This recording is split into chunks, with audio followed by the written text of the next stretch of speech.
What's up, man? Howdy, fellers. Good morning. Guten Morgen. And welcome back to another episode. You're going to notice that the next episode. At Base Fat Chad is above both of our names today because I didn't catch it until I caught it. Kyle caught it. But we were going live and we're going on the air in seconds. So I was like, we got to make like a checklist of stuff that we have to do. True. Know? Speaking of, go ahead. What? What are we keep forgetting to say? I had that in my head. I was going to do all of the stuff that you're supposed to do. Like, comment, subscribe, get us boosted in that algorithm. You know, we gotta get more views. Click the buttons. Tell us the right button. Yeah, tell us you love us for sure. Tell all your friends. You can actually tell us that you don't love us too. That's fine. You can tell Kyle that you don't love him. You can tell me that you don't love me. I am honestly more than happy with that. I was thinking that the other day, like, you know, I've been saying that I think that we should start doing the podcast live, so that we could potentially have like just we don't have to schedule something. If somebody wants to hop on and we want to talk to them, we can. Yeah, you know, it's easy. Yeah, good call. But I do think that, like, if you disagree with us, it would be cool for you to be able to like call in and you know, air your grievances. Yeah, but you gotta be careful about who you let on the conversation. Nah, you don't. Otherwise, we're just gonna be dropping people like, nope. Who cares? You have a problem with if somebody came on and they were trolling us? You would have a problem with just like kicking them off? No, you'd feel bad about it or something. I think I would just avoid it. Nah, man. I think screen the calls, Kyle. Screen the call. Well, yeah. I mean, it would be nice if we had someone to be able to screen our calls. That would be awesome. Like the Crucible's got a whole crew that does that shit. But we don't have a crew. No, we don't have a crew. So, you know, fuck it. We'll just bring them on, and if they're trolls, we'll kick them. All right, quick. Fine. Fair enough. We don't go live though, so it's not. We've done like 2 lives. Yeah. I did one with Daniel once. Yeah. So a couple. How'd that go? Fine, just like a normal podcast. Yep. It's just like, you know, because we don't do any editing, it doesn't really make a difference to me. It's just like all of my current favorite like YouTube shows and stuff. That's how they do it, and you know they do their prepared portion, but after that they just open it up for callers, and it's always most of the time it's pretty entertaining. Yeah, whether it's interesting or whether it's just like something crazy that happens, you know. Yeah. Something funny. Got to figure out the technology to make that work. We have the technology. We do? Yeah, dude. The thing we're looking at right now. Oh, that thing? That's it. Oh, okay, great. Yeah, man. It's got to figure out the right sequence of buttons.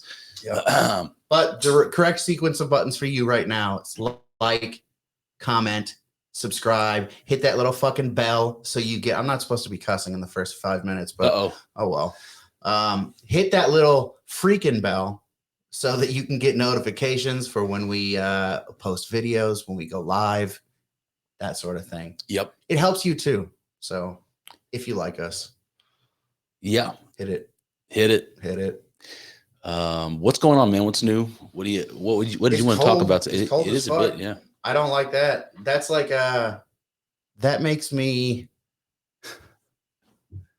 like the closest to a deist that I can be, you know? Like there's a guy, but he doesn't fucking care about you. Otherwise he wouldn't make it this fucking cold outside, man. But I don't really believe that. I've been starting to get that feeling from a lot of people that they're over the winter. Like psychologically, we're done with it. Which is interesting because it's been a pretty mild one. It has been, yeah. But still, man, the second it gets too cold, I'm just like, I think it does get to you, man. Fuck that, dude. The vitamin D levels go down, then your testosterone levels go down, and then you just feel like. When I moved up here, I think it was the first winter that I moved up here. That winter was brutal, man. That was the first winter that I remember like some kind of seasonal depression. Like I need this to be over. Yeah. The first winter you were up here. So before the winter before I moved up here, or maybe I think it was the winter before you moved up here. When I was coming up here to visit my would-be wife, and there was times where the freeways were so covered in snow that you couldn't see the lines in the road, even with the salt trucks and the plows and all that stuff. And I had to follow a semi truck in the right lane just to have tire ruts that I could drive in. Yeah. And so I was like behind a semi truck going like 40 miles an hour on the freeway for like 100 miles. How long did that take you? Do you remember? It took a lot longer, you know. Naturally. I think it may have added like an hour to the drive. Fuck that. Yeah. Yeah. But it was worth it to me at the time. Yeah. It wouldn't be now, but I was it was at the time. I was properly motivated, you know? Yep. Indeed. Other than that, what do you want to talk about? Well, I got one thing. What's that? So on the weekends, my wife and I try to do something fun with the kids. We try to make memories for the kids. And I'll tell you, it's kind of like the kids don't talk to me like an adult, so I don't really know what they're thinking a lot of the time. But we had a parent teacher conference, and there's like this journal that my oldest is writing in every Monday. She writes what she did over the weekend, and the teacher gives it to me to show me like how well her writing has improved. Like you can look at the early days, you know, what I did this weekend, and weekend is spelled WEKNG or whatever. Yeah. And by the time you get to the end of the year, she's spelling better and all that. But the point that I noticed wasn't that her handwriting improved, although it did. It's that she was constantly talking about all the fun stuff that she was doing. And it's like, I didn't ever even realized if it sunk in, if it made an impression, you know, because she doesn't talk to me. She's a kid. Yeah. So that was my first evidence that she was like, you know, it was meaningful to her. I wonder why that is, that like trying to pull a conversation out of a kid is like trying to pull teeth sometimes, you know? It's weird, isn't it? Yeah, it's like there's some natural level of shyness to children a lot of the time. Yeah. And also, I don't know, it's like, it's almost like they don't know what they think, you know? Yeah. Like they're reluctant to think because they haven't done it before. It's like they don't want someone to watch them when they try to ride the bike without training wheels because they don't want to embarrass themselves. Same reason they don't want to open their mouth, you know? That journaling seems like a good idea for that sort of thing, because if it's hard to do out loud in conversation, it's good to get them like developing thoughts, you know? 100%. Yeah. So anyway, I say that just to say this weekend we were looking for something to do and the weather was shitty. So what are we going to do? We're dying to do something outside. I really want to take the kids down to the river so they can see like the stones and how beautiful and colorful they are in the water. You know, they're all big rounded river stones, and they're just, you can see the reds and blues in them. They're really pretty. And, you know, it's like woods all around, and then the metro park, it's beautiful down there. I want to take them down there and like walk down by the river. And I can't do that. It's too cold. So we decided we were going to take them to the trampoline park. Have you heard about this? I've seen them. Yeah. Have you been to one? No, I won't. I refuse. So I went to one, but I didn't join in the festivities. I was just a parent sitting on the outside watching the kids. Did your wife? My wife did. Yeah. But then that was the first time we went. Last weekend we went, yesterday we went, and I was like, there's no way I'm sitting there watching you this time, because it looked like a lot of fun. So I joined in, and two things. I had a blast. I bet. It does look fun. Personally had a blast. Yeah. Secondly, I'm sore up in my shoulders, and I don't understand why. Super sore up into my shoulders. Mm-hmm. I'll tell you what I was doing. It was like a warehouse size room, and my littlest one wanted me to chase her and growl like a monster. So she's running from me, and it's like probably like 150 feet of distance, and I'm just like bouncing, chasing her. You know, by the time I get to the other end of the thing, I'm like sweating, trying to catch my breath. I'm exhausted. It was a fucking workout. Yeah.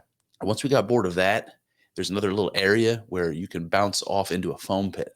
There's a bunch of foam bricks. So how was that? So I mean, as you can imagine, my wife and I are doing front flips into that thing, and like, you know, we're being courteous. We're letting the little kids go, but as soon as there's an opening, her and I are like, you know, going. It was a lot of fun, man. I got like a tremendous amount of exercise where I didn't feel like it was work. Yeah. And I can't remember the last time I had exercise I didn't feel like it was work. Yeah, that's good. I've never been to one of those, and like I said, I refuse, not on the basis that I think it's like stupid or not fun, but I don't want to like blow out my knee or something, you know? No, that's a real thing. There was a couple of precarious moments for me out there. At one point, this father, he was a little bit younger than me. I could tell because his kids were younger than mine. But he looks over at me and he goes, like, I didn't say anything to him. He was a stranger. He's like, we're here for the kids to have fun, right? The kids, for the kids. Funny. I'm like, yeah, for the kids. As I'm jumping, smile on my face. But it does take a minute to figure out the technique. So for a while, I was like, you know, not doing well. And then after a little while, you know, it's like, you know, after you feel like Superman. After you died a few times in Super Mario, then you get the hang of it. That's how I felt. Nice. It's weird thinking like I do, because I remember being young and I would do crazy things. You know, I went down like a steep hill face on a sled one time, and I used to do like jackass shopping cart shit. 100%. Yeah. And now I'm like, no, I won't jump on a trampoline. So I'm gonna blow out my ACL. Yeah. It's weird, man. Yep. Yeah, Rory, my youngest did get hurt, minor, but you can never tell if it's minor with her, because every time she gets hurt, she screams like she broke something. Yeah. And she like twisted her ankle or something on one of those trampolines. And I asked my wife, I'm like, first of all, you have to sign a waiver when you go there. And I'm like, how many people get injured here every month? Like, I want to know. People are going to bounce into each other. Their heads are going to collide. They're going to sprain an ankle. You know, you know, it has to happen. It has to happen often. For sure. Their liability insurance has got to be ridiculous. Yep. Those places are popular now too, man. I remember there used to be like only one that I could think of. And now there's like, they're all over the place. Those things are popular as hell. Do you remember when the mall where that bootleg movie theater was we used to work in, and we grew up hanging out at that mall? Yep. When they tried to reopen it. So for the audience, there was this old mall. I think it was built in the early 80s or maybe the late 70s. The theater inside the mall goes back to the early 80s, and it looks like that. It's cool. It's one of those malls where, like, you know, there were trees growing inside, and like the roof was made of glass. It was like a, you know, it was cool. What did you call it? That when I really deep, like sculptures and shit, like is that Art Deco? I don't know. Art Deco? I'm not good with that. Like the 20s or something. Real sweet. Anyway. Yeah. We're getting off topic. Anyway, the mall. So what they did eventually was that the mall lost popularity, and so the stores started to leave. And what they did was they like divided up the mall into sections. So it used to be one big open building, and they built walls up and they broke it off into sections. And it was like a mattress store, you remember, like a furniture store that opened up in pieces of the mall. Well, eventually some investor bought it and tore the walls down and reopened the mall like it was in 1980. It was kind of interesting. And they brought in a whole bunch of like flea market shops, basically. But on one end of the mall, they made a kids park. Do you remember this? It was it was nothing but like inflatable bounce houses and shit. You remember that? Yeah. It was like a fucking Macy's size store full of bounce. What did you call it? They opened a what? A kids, like a. I don't know what I called it just now. Yeah, no, but it's hard to. The reason that I didn't know what you were talking about is because, like you said, the stuff that was in there, it was nothing like official, like the trampoline park. You know, it's like a bunch of like random stuff that you would have at your house. You know? Yeah, like blow. You know, I don't know. I think it's kind of a cool idea because they imagined that parents would be like getting their kid a pass, like a wristband, to go jump on the bouncy house, and then they're going to go shopping. Yeah, but it was like sketch because I wouldn't do that. You're not going to leave your kids in this like super unprofessional place that's being monitored by a 14-year-old kid. Would you leave your kids at the trampoline park? Not at their age now. Yeah, but I'm trying to imagine if they were like 10, 11, 12, and there was more than one of them. Yeah, that's true. I think about like what we used to do back in the day, you know, like we were alone all the time, just like walking about the city. I was listening to a podcast where they were talking about, what the fuck was it? I can't remember the details, but it was Michael Malice. Okay. On Joe Rogan. He said him and his buddy, when they were kids, they went to the Manhattan Aquarium or some kind of an aquarium in New York somewhere. I don't know. I'm not familiar, obviously, but he went there. He said it was a couple blocks away from his house, and he and his buddy, when they were kids, apparently Michael Malice has an interest in fish. He's got it's like a hobby interest in fish. That's funny. So he said that I know that he had a cup of water that he put salt water in, and then when he went to the aquarium, there was a low exhibit where you could see the fish, from over top, and there was some rare fish in there that he wanted, and he just scooped it up in the cup. And he said his buddy put the fish under his hat, on his head under his hat, so that they, just for a second, that they could walk outside past security, and they put it back in the cup, and they walked a few blocks home. And he said it thrived for months and months in the house. But he stole a tropical fish, an expensive, rare fish from the fucking aquarium. And he was like, yeah, I stole public property or whatever. I bring that up because I want to talk about thievery for a minute. Okay. If that's okay with you. I've got some expertise in that. Yep. Some experience. When we were kids, Mm-hmm. do you remember? I think that it was me, but maybe it wasn't. That's how these memories go. We went to the Chi-Chi's. Yeah. Do you remember this? Yeah. You know where the story's going? Yeah, I know exactly. All right, so I'll tell you what I remember. You'd clear up the holes. So when you walked into the if you guys remember Chi-Chi's, Chi-Chi's was a Mexican restaurant, but it was a chain, popular chain for a long time.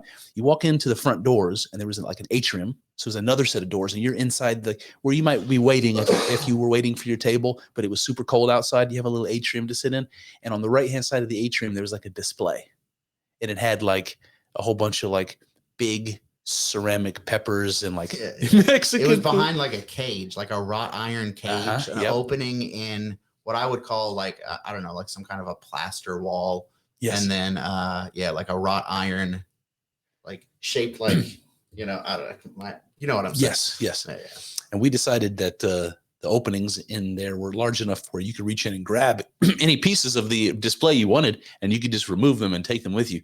So what did we take with us? As long as they were small enough to come through the bars. Yes. Yeah. You took a hot pepper, red hot pepper. I don't know if I took anything. I don't remember taking anything. So it was like it was like an oversized pepper made of, what would you say? It was like made of like plaster. Yeah.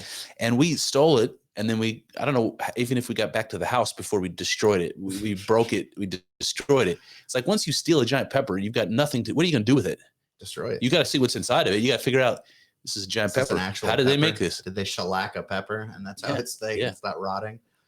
I think that, yeah. So I just wondered if you remembered that story. I do remember that story. That was like the odd scenario where you stole something and I didn't. Yeah. Because I was a little kleptomaniac for a little while. Yeah. But it was more of a thrill seeking thing, you know? Yeah, basically. And just like showing off too. Like I'd be like, I'll steal this fucking thing. You don't think I can steal this thing? Oh man. Yeah. You remember how much trouble you got into trying to show off as a kid? Golly, man. It's a stupid thing. Trying to show off for like friends or for girls. God, man, just doing the most ridiculous stuff. Yeah. Look what I can do. And you think that the girls think they don't give a shit, man. They don't give a shit. You have to be able to do something like pretty cool for them to care, you know? Speaking of doing something pretty cool, when I was at the trampoline park, there was one kid doing backflips. That was a Freudian slip as a motherfucker. He was a little black kid, and he was doing backflips. He was the only one in the whole park doing backflips because guess what? Everyone else was white at the park. This little kid was dope, and he was like he was probably like 4 or 5 years old, and he was just bouncing. Next thing you know, it's backflip. Yeah. And me and my youngest are just sitting there watching him, with my eyes big. And after a little while, I left the park. Down where they have food and video games and shit for the kids, and he was sitting there, and I was like, "Was it you doing the backflips?" And he was like, "Yeah." And he had like a little friend with him. It was a strange looking kid, like a mixed, like a mixed kid, like a half white, half black kid, but the white side was ginger haired, so it was like a light skinned black kid with loosely curly ginger hair. Curlier than like a normal white person hair, but not like a super coarse curls. A very strange looking kid with hazel colored eyes. And I've seen people like that. Yeah, before. Just one of those anomalies, like a shooting star or like a diamond in the rough kind of situation. Yeah. And his buddy, the kid doing backflips, I was like, "Was it you doing backflips?" And he was like, "Yeah." And I was like, "That was awesome." And then the kid, he looks at me and he goes, I fist bumped me. Funny. I fist bumped this little kid. Like, that's keep doing what you're doing, man. Oh yeah, he will. Yeah, he's gonna be like the quarterback of Ohio State or something, probably. Doing backflips when you're like 2 years old. I don't know how old you are. You said what? How old? Yeah, he was like 4 or 5, maybe. That's impressive, man. I wasn't doing backflips when I was 4 or 5. He was doing them with ease. You ever fuck around on trampolines when you were a kid? You ever I never had a trampoline, but I ran into some people who had trampolines, Yeah, I never had a trampoline. I have 2 memories of a trampoline. One of them was When I was a kid, my mom had a friend who lived out in the boons, and it was like seriously rural, wooded, not like farms, but wooded.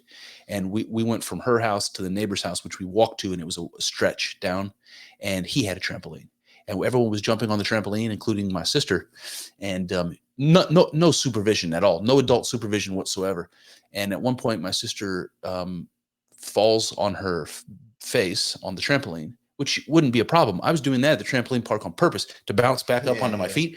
She did that, but she hit her throat on the bar around the edge of it. So she went face first, and you know, she was coughing and scary, thought she was going to die. Yeah. So there's that memory.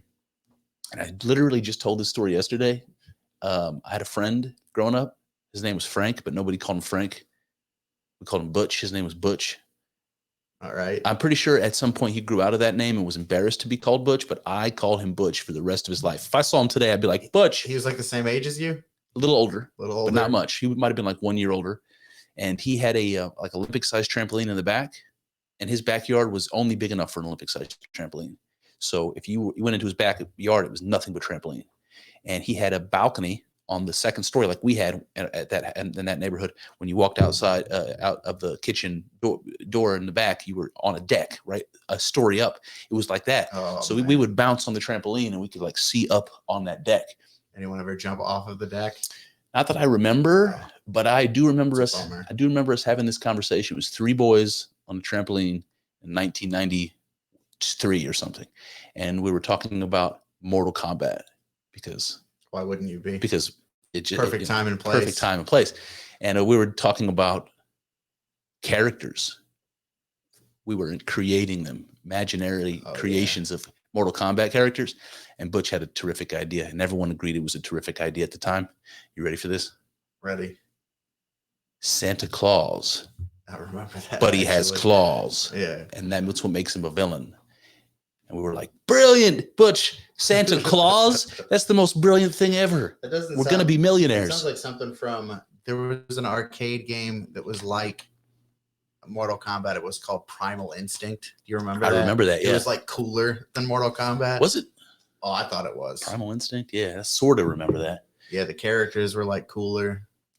I don't know. I thought it was. I'm going to share a memory with the audience here that if you're younger than me, it's going to sound weird. When we were kids, for fun on the weekends, one of the things we would do is we would just walk up to the shops that were nearby, and we would just like loiter. We'd go into Half Price Books and look at like, you know, naked ladies in the health books, and we'd go to like, you know, the grocery store and eat the free samples, and then we would go to the Blockbuster Video. You guys remember that? Blockbuster Video on the corner, and at the time they had a Nintendo 64 and a PlayStation, the original PlayStation, set up as a display so that you could play the games. Because remember, you could rent the games at the time. Back then, that was one of Blockbuster's next big thing. They're going to start renting video games. Then we'll never go out of business. Never. So they had Mario 64 on the N64 set up, and they had Tekken set up on the PlayStation. Tekken. And then we would just go up there and fucking spend extraordinary amounts of time standing in Blockbuster. It is crazy that they never kicked us out. It's weird, man. You know how long you can play Mario 64 if you want to. If you're motivated enough, yeah, you can play it for a long time, man. I remember one time I was staying the night at your house, and it was me, you, and Brian. Yep. And me and Brian were awake, and you stayed asleep. So me and Brian just left your house and went to those places. And you were like angry at us when you got back. Like, you motherfuckers. Yeah, I don't like you guys going into the paintings and beating all the levels without me. Yeah, Mario 64. Yeah, I had no idea what you were talking about for a minute, but yeah, man, you jump into the paintings in that game. Yeah. So, did you see that they're probably going to arrest Donald Trump on Tuesday? Yeah, I didn't really get or there's a chance the details on it, but I heard that they were going to arrest him, and I heard that Trump was asking people to protest. That's where I want to go with this. Let's talk about it. I mean, so about the indictment, and I think that it's all bullshit. I mean, nothing that they're charging him for is anything that like in comparison to the other shit that's going on in this country that I give a fuck about. I really don't care. Right. What Trump did with some fucking whore. Like, who cares? She's a terrible whore, by the way. You pay them to not run their mouths, and she's out here running her mouth. Anyway, so I don't really give a fuck about any of that. But it's not like I'm a hardcore Trump fan or anything, because I don't understand why, after what happened at the Capitol on, you know, the day after January 5th, yep. If you're a Trump fan and you saw everything that has happened to those people, why the fuck would you go to a protest for him? Even if you support him, he could have gotten all of those people who had consequences out of trouble because he was still the president. Mm. He could have done, you know, but no, he just fed them to the wolves. That's fucked up, man. And now he wants them out there protesting for him again. Fuck you, dude. It's interesting. Yeah. Like that shaman fellow. Oh, yeah. I don't know how much time. He got fucked. He got super fucked. For doing nothing. I don't know how much time his sentence is, but I think it's a lot. I think it's like years. They try to make an example out of him. Yeah, I don't think he's going to be in there that long. Well, that's what I'm saying. Then the videos come out on Tucker about the what actually happened that day, and all the videos are available, and they look at him and they say, this guy didn't do any of the things he was being accused of, and in fact was being courted around by employees, and nobody talked about that. It was intentionally obscured, and then they put him in jail for a long time. And you're right, if Donald Trump had the ability to pardon him and didn't, that's fucked, man. That's fucked. It's seriously fucked. It is seriously fucked, and I just don't understand why. Like I said, I don't understand why anybody who is a Donald Trump supporter would be willing to do that at this point. And I think of like, no, I mean, Thanks. That so what I'm trying to say is that Trump's base and Trump are starting to go this way a little bit. Yeah. And they have been for a while. I mean, I think that they still love Trump. Don't get me wrong. But I do think that there are some core issues that they are diverging on. One of them's the stabby jabby thing, you know, the preventative measures. Trump is still pushing that shit. Yeah, because he was so involved in it, he probably doesn't want to. Yeah, that doesn't make me like him. Yeah. When you're wrong about something, you should fucking say that you're wrong, especially when people are dying. Yeah, very true. You know? So with that kind of stuff, man, I would never have really considered myself a Trump supporter. I voted for him the last time, but I was never like, that's my guy, you know? Yeah. Like my mom, you know? Yeah. But I like loosely supported him, but I'm not thrilled with that dude. Yeah. Lately. It wasn't, at no point was it about voting for Trump for me. Yeah. It's all been about sticking it to the libs because they're out of control and have been out of control for a long time. The problem with that is that it's like, do you make a bad decision for yourself to stick it to the libs, you know? And I was with you. That's why I voted for him. Well, if the consequence see, I got mixed feelings about this, and we talked about this before many times, but if the consequence of doing the right thing, or like, you know, not coming down to the level of the people that whatever, that you don't respect, if taking the high ground means that Hillary Clinton was elected last time, I was simply not comfortable with that. Well, then I think that I see what you're saying, but I think that then in that situation, voting for Trump is the good decision. You know, like it's not ideal, but it is the good decision. But it wasn't the only decision, and that's what I have mixed feelings about, because my principles would have said to vote for somebody else. What was the other option? A libertarian, or, you know. But that's not an option, dude. That's pissing into the wind. But that argument I still struggle with it, because it doesn't have to be. It doesn't have to be that way. But it doesn't have to be. But it is. This is the reality. Yeah, I know. But what is necessary to make it change? If people continue to think like you just did, it'll never change. No. That's not true. It will change. Things change throughout history, but it's not going to change that way. I mean, it's not going to change by wishing for it. It's going to take some things that libertarians are probably not comfortable with that I've become a lot more comfortable with over the last few years. Oh, it's so scary, man. Is it? I don't know, man. What's more scary is this continuing down this path that we're going down. That's scary. It is scary. Fuck that, man. Do you not? But like, hold on. I want to talk about the protest, the calling for a protest before we get off that subject. Part of me likes this idea, and I'll tell you what I mean.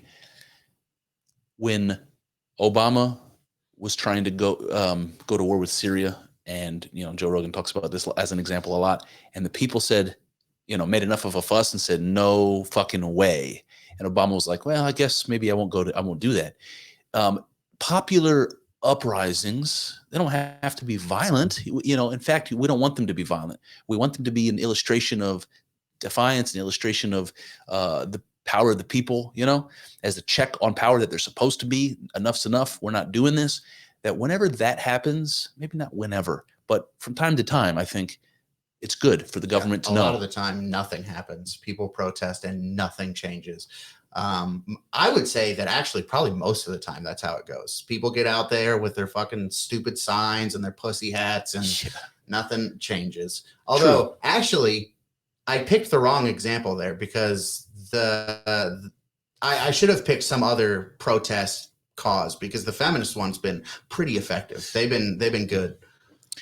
Well, I've been listening terribly. I've been listening to that J.K. Rowling podcast that they're doing right now about all her history and the stuff she's been embroiled in, and I think feminism is waning. I think that feminism is competing now with transgenderism, and that's clearly the case with the TERFs discussion and what happened with J.K. Rowling in particular, being a feminist herself her whole life, now being persona non grata to the young lefties. Yeah, even the people who are fans of hers. Yeah, I definitely see all that, but one thing that I do have a problem with, and I think we might have even talked about this on the show, is this thing where J.K. Rowling, who is an openly and admittedly, liberal feminist type person, she says one thing that like the right is on board with, and the right's like, she's awesome. No, she's not. She sucks.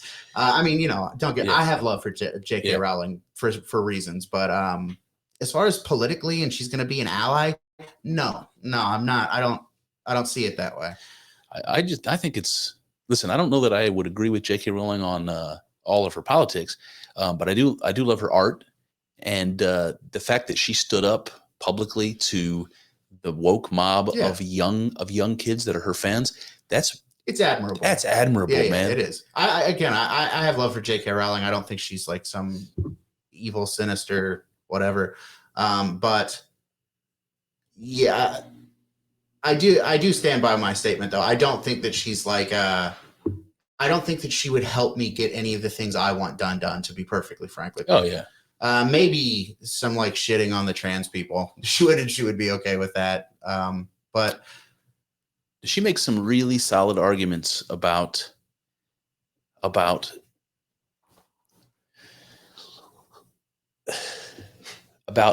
yes, I gotta be so careful about how I talk. Man. It sucks. Go for it.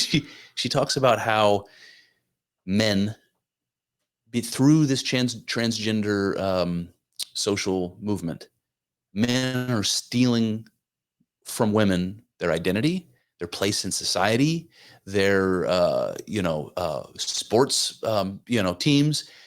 They're stealing awards from them. What's funny about that? Go ahead. You go ahead. Oh, I'll remember for sure. It's just basically that she is standing up and making that point, which is a fair point. It is a fair point. Put a pin in that because I'm coming back to it. All right, come to it, man. Go ahead. She has this problem with men stealing women's identities, but that's what she's been pushing the other way around. She's a feminist. She's been pushing the complete flip side of that coin.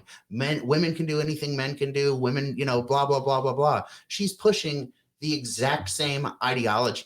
That's an interesting perspective. But because it's women who are being affected, she has a problem with it. Yep.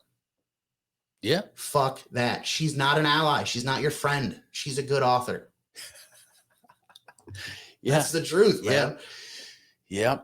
I don't know, because she definitely seems to be more of a like an old-fashioned liberal. I don't know if her take on that would be exactly how you painted it. She might be one of those feminists that are like, you know, women can do anything men can do and should have the opportunity, and like that's it. And that kind of feminism I can get down with, man. Sure, of course.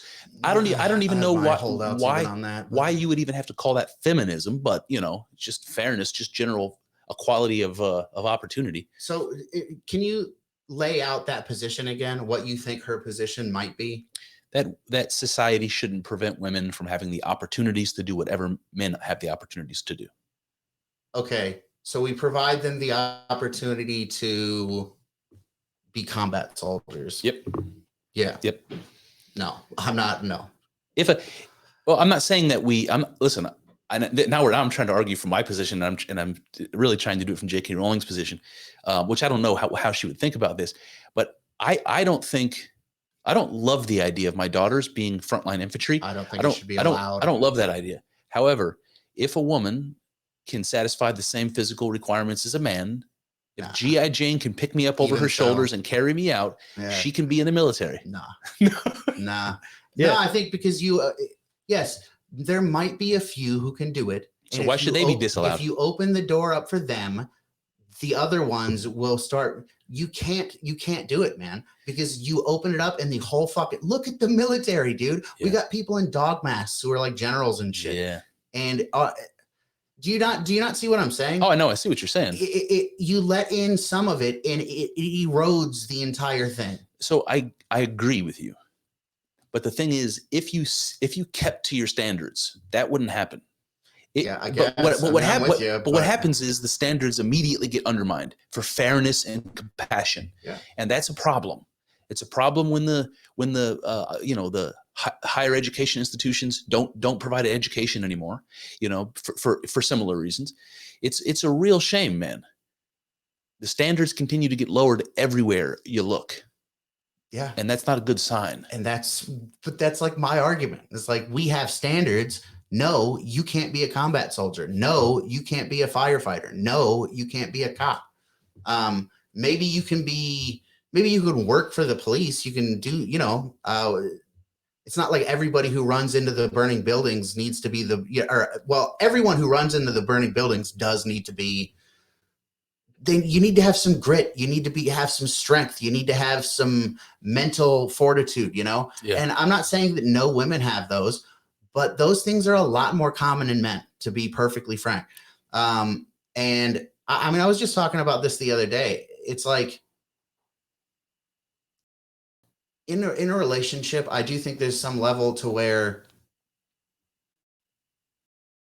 like, I'm trying to think of like a good analogy. Like, I don't know, if you are on like a private plane, you're doing good, you and your family, you got a private jet, and the pilot has a heart attack. Who do you want behind the thing? You or your wife? I would be me, but I would be me, right? Because I'm supposed to protect them, and that exactly. Yeah. I mean, I'm not sure I could, but in that situation, but I would be the one that feels responsible. Neither of you have any piloting experience at all. One of you has to try to figure something out for the moment anyways. Yeah, I don't know. I feel like in the relationships I've been in, they would want me there. Yeah. Yeah, I think so. Yeah. And that's like, that, like, the reason I was talking about this is I was talking to my brother about, like, the dating world and stuff like that. Is like, if you talk to a girl and she's like, I want to be behind, don't be interested. Move on to the next one. Yeah. Yeah. That's how I feel too. I'm like, nope. That's interesting because he is younger and probably wants to disagree with you. Oh, I think that he's like coming around a little bit. I think he's starting to see some things. But yeah, he's definitely more, liberal than I am, more open and accepting than I am.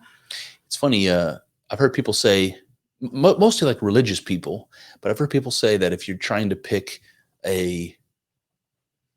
select a personality type from a woman,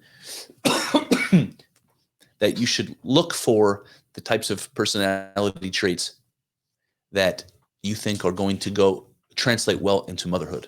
Even if you're not considering having kids with a woman, even if you're too young and you're not thinking about that, you should be Get there eventually. you should be picking the woman based upon what genetic quality she's going to contribute to your family, and how well of a mother and a wife she'll be in the household.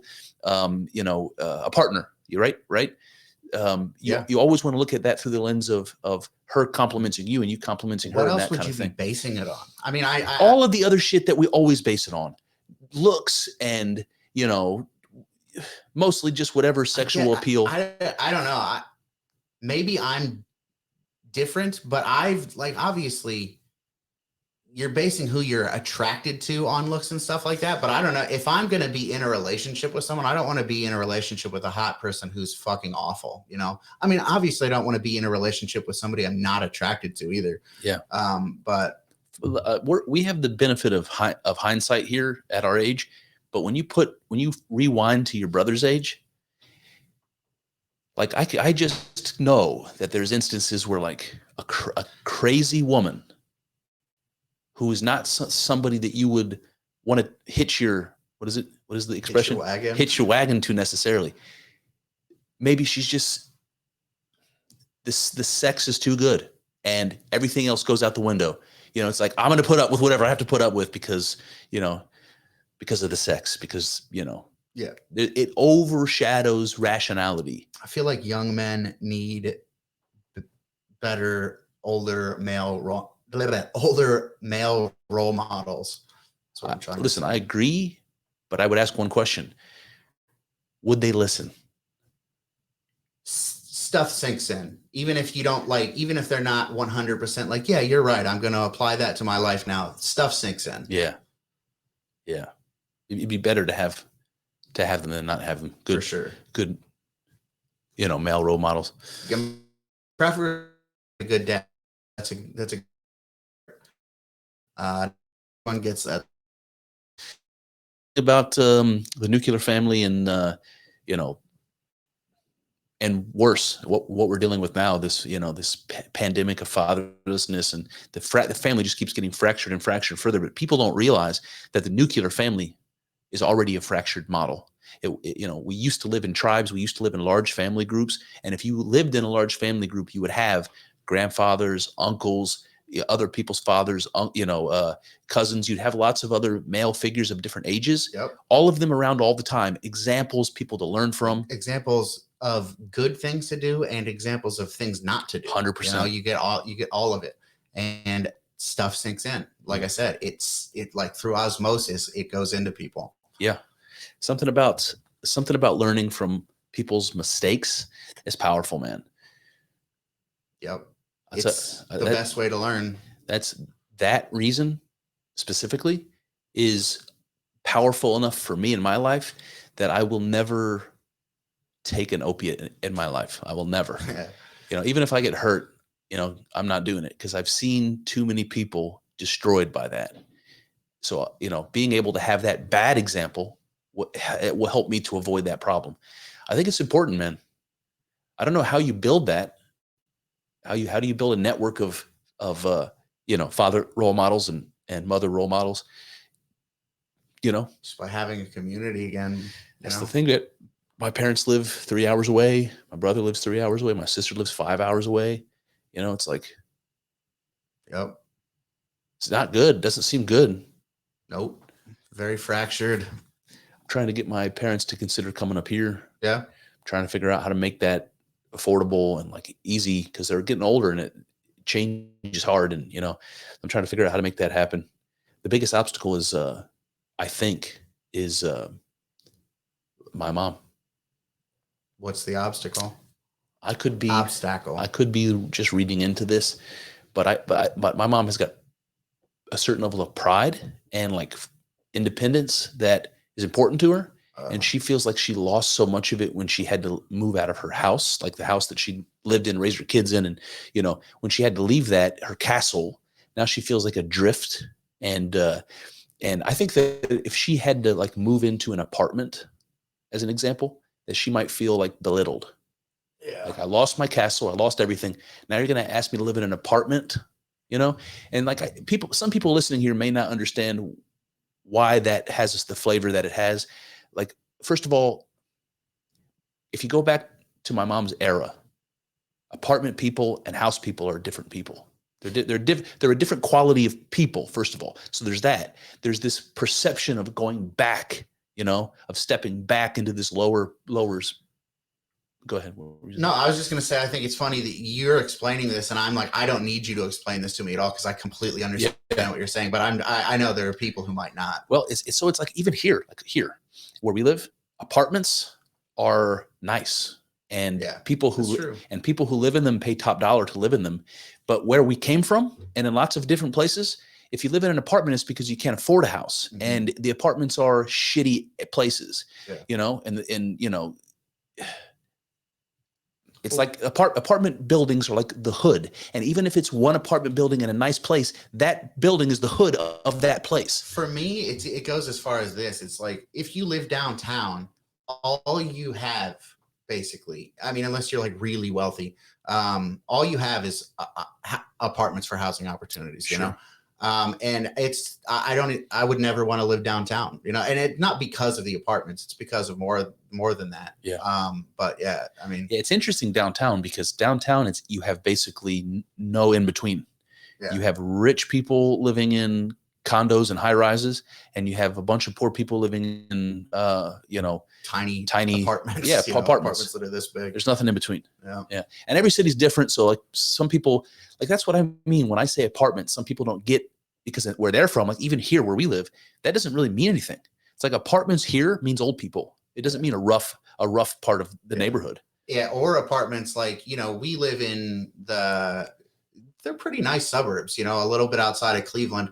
And I mean, there are apartments here and they're nice. They're like, I still wouldn't want to live in them. I just don't want to live stacked on top of a bunch of people and have like a parking lot instead of a driveway. Yeah. I just don't want any of that. But that being said, the apartment complexes in our area, some of them are really nice. Really and I nice. bet you if you did live in them, I bet you the actual apartment, when you're inside of it, it probably seems like a small house. You know, it doesn't, not the most apartment type feel. Yeah. So I think that kind of thing is in her head. And the idea of having to move into an apartment to her seems like giving up some more pride. I could be completely reading into this, but that's just what I think. Yeah. You know? Yeah. Hopefully they do, man. I think that would be a good situation. I think it would be. It'd be really nice to have them around, you know, the grandkids and all that. But more role models, you know? Yep. All right. Anything else before we move on? What else do you got? I kind of have something. I don't know. Well, there's two things. One, it's not really well thought out. I want to tell you about, this isn't well thought out either, but I saw an interview that Jordan Peterson did for GQ magazine. Did you see it? Mm-mm. It's a long interview. They probably only published a video interview. Yeah. Okay. They probably only published a part of it for the article or for whatever they published, but the full interview was on YouTube. I was watching it, and it was an interesting one because just like any interview with Jordan Peterson, it was a liberal woman grilling him. Why do they always do that? It's always the same questions. It's always, you know, and he's like laughing at some points about it. Why did I bring this up? Because they're talking about feminism. Trying to think, there was like a punchline here someplace. The patriarchy. They're talking about the patriarchy, and this little piece of Jordan talking to this GQ lady about the patriarchy was so good to me, because she's talking all the liberal talking points about it's a man's world. Men are in all the positions of high power. They play the old boys game, and so women never have a chance, and people of color never have a chance. The old white people just give it to another white person, and they just control the world. It's a bunch of verifiable bullshit. Yeah, basically, that's her summary of the patriarchy. And they started talking about that, like getting into the technical. What does that mean? And she wasn't prepared for that. And I was just smiling. I just had a smile start to break out. I love when somebody finds himself in the deep waters, you know? Yeah, the deep waters. Yeah. Like, oh, okay. Yeah. And he asked her, he said, so if all of these men and powerful white men in these powerful positions, if they were replaced by women, would it still be a patriarchy? And I was just like, yes, ask her that question. And she basically couldn't say no to that question. If the system was the same, being run by women instead of men, but the system was the same, then it, to her mind, still would be patriarchy. Yeah. So did she explain her reasoning? Because the effects are the same, and that's how you define patriarchy. If you know, if the balance of power doesn't change and the system doesn't change, it doesn't matter who's running it. Even if all women were running politics and corporations and everything else, if it was all women, it would still be a patriarchy. And so Jordan had fun with that, and that was it. Was so if it's like a 2-hour interview, so you probably don't want to watch the whole thing, but we might. Did she ask him about that milking video he posted and shared? No. That's like my favorite Jordan Peterson moment of the last year, I think. Yep. Like, I just want to be inside of his head. Like, was he trolling? I don't know. What the fuck is going on? It's possible. Yeah. Or he was duped. I don't know. Yeah. He doesn't trust the Chinese. He does not trust the Chinese, man. But I don't understand how you could look at those big old soft bodies laying in those beds and be like, China.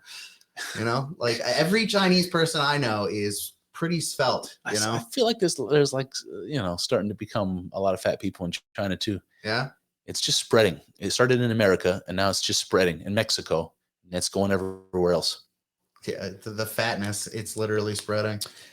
The other thing I wanted to talk to you about, something we've talked about a little bit already, but I've been thinking a lot more about it. And it is, we talked about the idea, we were talking about Orthodox Christianity, about the idea of theosis and that being like the goal of a Christian spiritual practice. And we talked about psychedelics, and I finished reading Alan Watts's book, The Joyous Cosmology. So it's got me thinking about psychedelics and religion more. Surprise, surprise. And what was it? It's the idea of if you have a psychedelic experience and it opens you up definitely to possibilities. So you think there might be strange possibilities, but it makes you think things might be possible that you wouldn't have considered possible before. And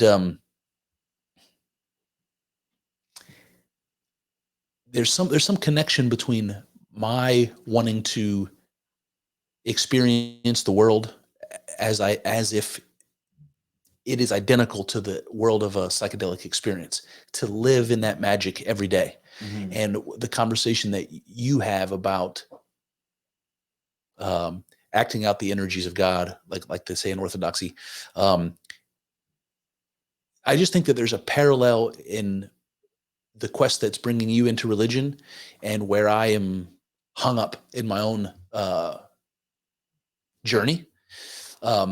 So the question comes up is, can you have an altered state of consciousness, or can you have a mystical experience without psychedelics? Can you have an experience of God without psychedelics? And can you learn to see the world with the same level of magic and mystery as you experience in psychedelic experience? And is that related to living like some sort of a spiritual life? Well, I mean, we know that you can have religious experience or experience of God without psychedelics. We know that. So do you mean like, can you have it without some kind of like ecstatic ritual of any sort, or what do you mean? I don't know what I mean.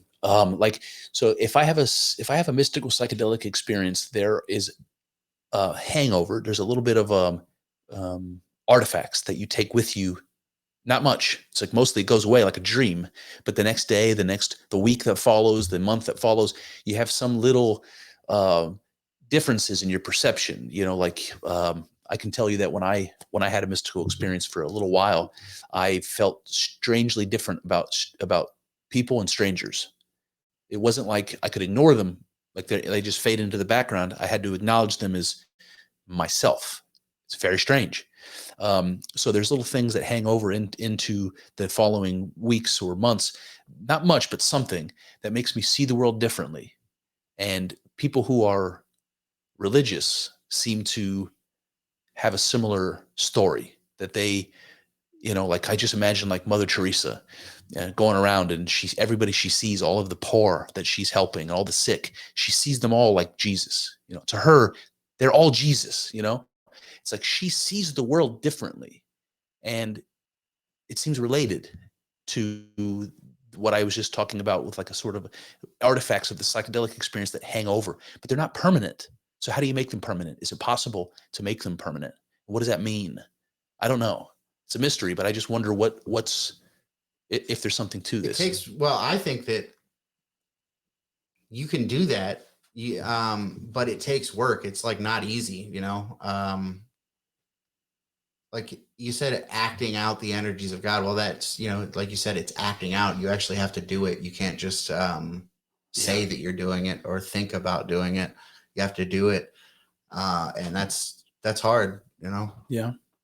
So what, I don't know if it has to be a practice, but it seems like all the examples are practices of things you can do to try to approach God or something, your, you know, deep self in your sober reality. Some people are meditating, or they're doing yoga, or they're whatever. They seem to be doing some practice. So what do you have to do, you know?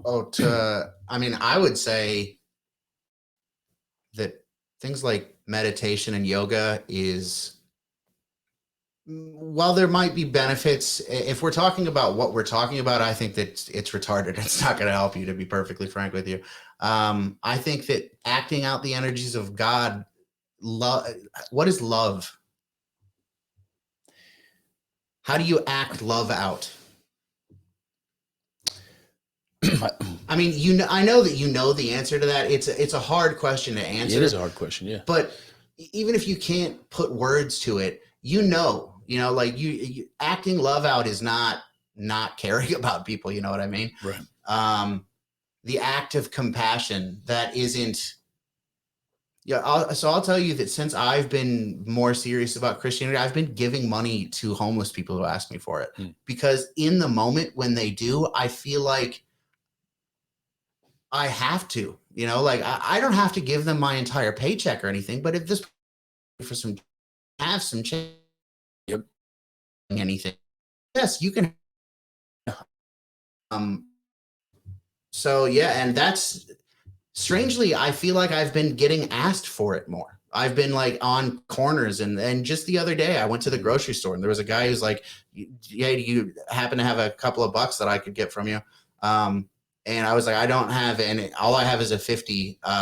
But if I pay with cash, I'll give you some money." And I chose to pay with cash. I could have paid with my card. Yeah. And I get, you know, I don't have the same level of, maybe the guy is lying to me. Maybe he doesn't fucking need it, but I don't know. I don't know. It's fine. Yeah. You can have a couple of bucks, man. Yeah. So I like that. I think that means something. Like you're being called to charity or something, and that's important for you, and you should explore it. I don't think so much of my life I would have just said you can ignore something like that. It's coincidental, or it's just a fleeting thought that you have. But I don't think that anymore. I don't know that anything is accidental or random. That's another very hippy dippy thing to say, but I believe that more and more. Like when I'm reading or talking to somebody and I bump into another idea or another author or something, I think that's on purpose. I think I'm supposed to jump over to that and follow that thread. I think it's all now and at this point in my life, I think there's something to that. Yep, I agree with you. And I used to be the complete opposite of that. Yeah. You know, just like a complete nihilist, like nothing. It's all just pointless. And there's no meaning. There's no plan. There's no organization. Here's another thing. Oh, there's a quote now. It's gone. Shit. It'll come back to me. Well, since you took it down that sort of an aisle, we can go to you released your David Patrick Harry episode. Yes. Yeah, so I listened to that a couple of times. Oh, good. Yeah, it was a long one. It went longer than I wanted it to go. It was a long one. I actually have notes here. Oh, shit. Okay. So, you know, I just don't. Damn, he's got a big piece of paper. It's the back of one of the blueprints. Look at that. So this is a big ass piece of paper. You guys can't see it. But, So a lot of the stuff you would say things like, we are all one and love thy neighbor as thyself. You'd say that's an identical concept. Mm-hmm. And I do understand what you're saying. You're saying that in your perception, in your worldview, it is a identical concept, but you can see how it doesn't have to be an identical concept. Well, let's talk about it. Yeah. So okay, so the context here is we're making a comparison between Christianity and what David Patrick Harry calls psychedelic spirituality. So I talk about having mystical experiences from psychedelics, and they're not all mystical. You can have crazy trippy experiences that aren't mystical, but if you do, you come out of it with a lot of similar ideas to what you hear in Christianity. And so if you have a mystical experience and you think to yourself, all is one, whatever I am is one thing with everything, you know? And then you hear Jesus say, love your neighbor as yourself. Yeah. Then I ask, why should you love your neighbor as yourself? Why do you think Jesus said that? Because I totally understand why you said it. But Jesus saying love thy neighbor as thyself does not have to mean that you are God. Does it have to mean that your neighbor is yourself? No, it doesn't have to mean that. I mean, I understand but no, it does not have to mean that. So give me another reason why Jesus would say, love your neighbor as if your neighbor is you. If you're not supposed to think that your neighbor is identical to you in some meaningful way. Because there is some similar element. Mm-hmm. Okay. So you love your neighbor as yourself because you both you're both endowed with the soul? Sure, something. Yeah, I don't 100% know what it is. But saying that it like has to mean that, I feel like you have this end that you're trying to get to. So you're like not taking into consideration that there are other interpretations and things. Like you're looking right past it. So I can understand why you would say that, but I don't feel like I have a conclusion in mind. And I can understand why it sounds that way because I'm enthusiastic about psychedelic spirituality. But when I heard that scripture before I ever had a mystical experience.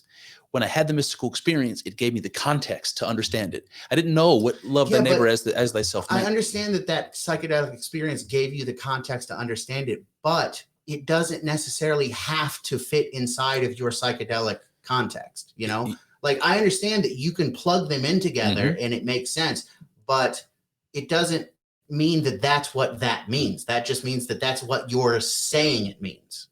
I think we would both agree that it is a reasonable interpretation of what Jesus meant by it. Could there be another meaning? Sure, but I would ask what that other alternative is. I think that it brings you to pretty close to the same conclusion. You know, if everyone is treating everyone as if they are themselves, then you know, things are going to be smoother. You know what I mean? Sure. But that doesn't necessitate that everyone is literally the same thing. Sure. But do you think that Jesus meant if you treat other people like you want to be treated, things will be smoother? Do you think that was his message? Your life and social interactions will be better if you treat others the way you'd like to be treated. Do you think that was his message? On some level, yes. I mean, I do think that the message is deeper than that. And I do think that, like I said, I do think that I think that you and I are like pretty close to on the same page. But I just don't, I think that saying love your neighbor as yourself, I think that it is clearly like there is some common element in all of you, but a common element does not make us all the same thing. Yeah.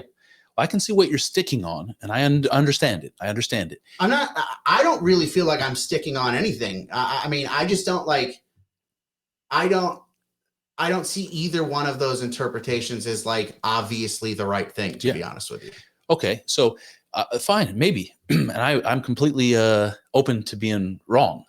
I do have a certain level of like certainty about it, because for me it was a eureka moment. For me it was everything clicked and made sense. And it's not just this one instance, it's the entire tradition of Christianity. We can give many more examples of it. We could talk about Jesus washing the feet of his apostles. We can talk about the Trinity. We could talk about lots of things. None of that necessitates that everything is literally the same thing. So let's say that I don't know if there are more than possible interpretations than these two that we've talked about already, but let's suppose that these are two general ways of going about it. You might say that if Jesus was some sort of a social reformer, maybe he was, that he was giving us practical advice about how to get along and live together and love each other the way that it's consistent with his message. And it has nothing to do with a mystical unity, which I already have a problem with, but let's just say that that's not my position though. Just so you know, that's not my position. Well, you said earlier that it could have that meaning, like a surface meaning, absolutely. And then it could have a deeper meaning. Mm-hmm. And I think that's probably true, that you can interpret it the way that you did, like be nice to people. It makes perfect sense. Just treat them how you'd like to be treated. Makes perfect sense. It does mean that. It does mean that clearly. But is there a deeper meaning? I think that there is. And if what we know about Jesus and the rest of the story of Jesus and his and all of that, to say that the deeper meaning is something like a pointing to a mystical unity, that the reason you're treating your neighbor as yourself is because in some way, and I'll say that in some way, he is yourself. If that is the deeper message, and we can agree that maybe that is, that maybe that's not fully fleshed out, but if we can agree on that, then if we can agree on that, I think that's probably enough. But how that differs from this psychedelic spirituality, I don't. Well, I'm sorry. No, it's okay. I want to hear your. This is another thing that I have on here. I don't know. I got a lot of shit on here. Yeah. I don't know where it is particularly. But anyways, I know it basically. Okay. If the psychedelic spirituality is what you're basing these ideas on, how do you account for the fact that not everyone has the same psychedelic experience? Not everyone takes the same messages out of it. Yeah. So the first thing I would say is I don't base it strictly on this. You have to recognize, and I hope you will admit that I had a journey of learning and spiritual exploration that's lasted. It's been part of my life for as long as I can remember, being fascinated by the idea of God. And I did a lot of thinking and a lot of reading before I had a psychedelic experience that informed the experience. So I think the fact that I had a mystical experience rather than just a fun psychedelic trip was because I had all of that pre-work that I did. My frame of mind was there to have a mystical experience. And I'm not saying that you haven't. I know that. My question is about, you have your experience. Mm-hmm. Tom, Dick, and Harry have their experiences, and they will draw wildly different conclusions. Yeah, that's true. I can't argue with that. But I can also say that there are similarities. There are consistencies across mystical experiences that are also almost universally uniform. And they are things like a disbelief in death, the mystical unity, understanding that we're one with the process of God in the universe, and this noetic quality. This people say that they have this quality of it feeling realer than real, and it feeling like remembering. It not being a novel experience, even though it is a novel experience. It's with that novelty, you get this feeling of going home, returning.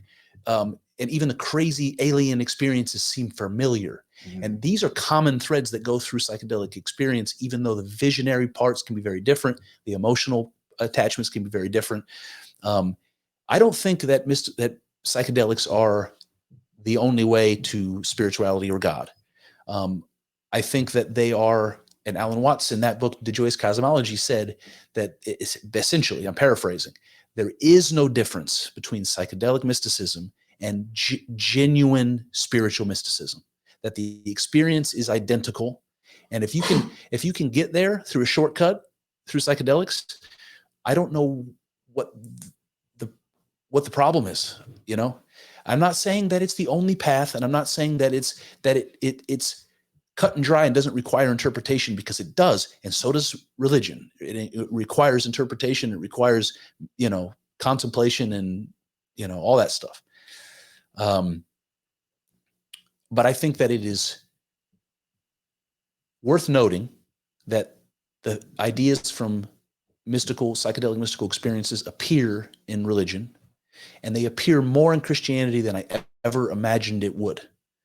And this whole idea of conquering death, as an example, that Jesus is a symbol of, the idea of conquering death is one of the paramount parts of psychedelic mystical experience. It's realizing that time is illusion, that death is an illusion, and that and your fear of death goes away when you realize that there is no end. There is no such thing as end. It doesn't exist. There's no end to you, because what you are continues, and it doesn't matter if what continues isn't attached to your personality or memories. Maybe it is, but it doesn't matter even if it isn't, because what really matters about you is this eternal thing that carries on.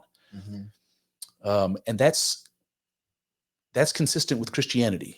Yep. And shockingly, none of that is the stuff that I have any opposition to. So, my opposition comes to basically 2 points. It's the idea that everything is literally the same thing, and that there is no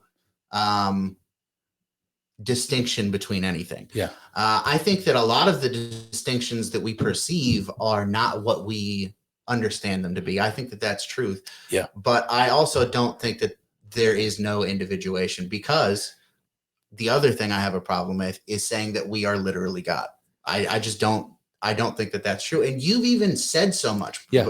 Like I said at one point in one of the episodes, like, you believe that we are like literally the Godhead, and you said no, not really. I don't think that. Yeah. Well, I do and don't at the same time, and this stuff is full of those kind of paradoxes. Yep. And I completely understand. Like, I agree with everything you just said, and I disagree with everything you just said. So I guess what I'll put it to you this way. This is the way I kind of frame it in my mind. When you have a mystical experience, you realize that everything is one, and that oneness is God. Even if you can't define what that means, that's what you understand. Everything is, and humans will believe, created everything. If God created everything from nothing, then what everything is made of is God's stuff. We're all made of God's stuff. And so not only is matter and energy God's stuff, but the soul that makes me alive is God's stuff. And it's not just God's stuff, by the way. It's the Spirit of God itself that was breathed into Adam. It's the Spirit of God that makes me alive. And inside my body that's made of God's stuff, in this cosmos that's made of God's stuff, that's what I say, I am God and all is God. That's what I mean. I mean, the cosmos is made of God and animated by God. Now, that means that I am exactly the same as God. And it means that I can't possibly be. I'm distant from that unity in ways that I can't even imagine. And all of these boundaries that separate me from this unity make the world the way it is. Time and space and dimensionality and everything else, as far as I'm concerned. So I don't think in one way that I am identical to God in terms of the unity. But how can I say I'm not when everything is made of God's stuff and animated by God's stuff? Well, I understand where it's coming from, and I honestly, I have some sympathy towards it, but I also think that is a presupposition. Like, we don't know. We have no idea the means or capabilities of God or what was around before, Yeah. I don't, it's not enough for me to be like, yes, I don't know. It's just not firm enough ground to stand on for me personally. So what do you not like about this God stuff analogy? It's not even that I don't like something about it. I mean, like I said, I have some kind of sympathy towards it, but I just don't know. I have no idea. Again, it says in the Bible, I can't remember the verse, lean not on your own understanding. You're like trying to put this into some context that you're going to be able to understand. And I just don't think that any of us will ever be able to. I think that's true. I think that's true what you just said. And in some way that makes every attempt that I make to articulate an experience of God misleading. And the Taoists say that all the time. They say the Tao that can be spoken of is not the real Tao. The moment you try to talk about God and explain it, you're misleading people. Every word that comes out of your mouth is wrong because it puts a constraint on an infinite and eternal thing that cannot be constrained. And I think that's completely right. And every attempt that I have to try to make this, communicate this to other people is misleading also. And maybe I shouldn't do it. And I can't fucking help myself. I don't think you should. I want to scream it from the top of a mountain, you know? I hear you. You got a podcast, not a mountain. So let's go back to this being identical with God business, because that's one of these things that you resist, thinking that you could be identical with God. So I agree with all of the presuppositions that we recognize ourselves to be other and distinct and finite, and God isn't those things. So clearly there's a difference between God and I. And I agree with that to some degree. I agree with that. And then at the same time, the mystical experience, the genuine spiritual experience that you would have through, Christian practice, is to come close to God. Use these words, to come close to God, to be in his presence, to be filled with his energies or whatever it is. And where was I going with this? It's like religion will let you get close to God, but won't let you be God. And I find it funny when I read it and I hear people say it, because they use so many different fancy ways of talking about, poetic ways of describing being close to God, as close as you can imagine, without ever saying that you are God. You have a hard time imagining the distinction? I think it's funny that people try to pretend there's a distinction. No, I don't agree with you. I think that I can understand why you would come from it, where you're coming from, but I also think you're doing that thing again where you're this is what I think it is, so it can't be anything else. I agree with you. Where I disagree is when you say this is what I think. And it's true that it's what I think, but I'm not basing the authority on me. I'm basing the authority on an experience. And it's the mystical experience I had. Who had the experience? God did. Oh, you? Well, in that moment, God and I were. You did. In that moment, there wasn't a distinction between God and I. Yeah, I understand that that's what you think. And I think that maybe there's some chance that you're true, but I'm not that is it. When I look at something like a quote, I am not I don't think that I am coming at it no, it's the Bible translation and we can't have it any other way. I came out of that psychedelic thing too. I'm pretty sympathetic to it. I think that there's a ton of truth in it, but I think specifically on things like the we are God question, I don't know. I look at a quote like what we just said, and I just I don't know. It could mean that, but maybe it doesn't mean that.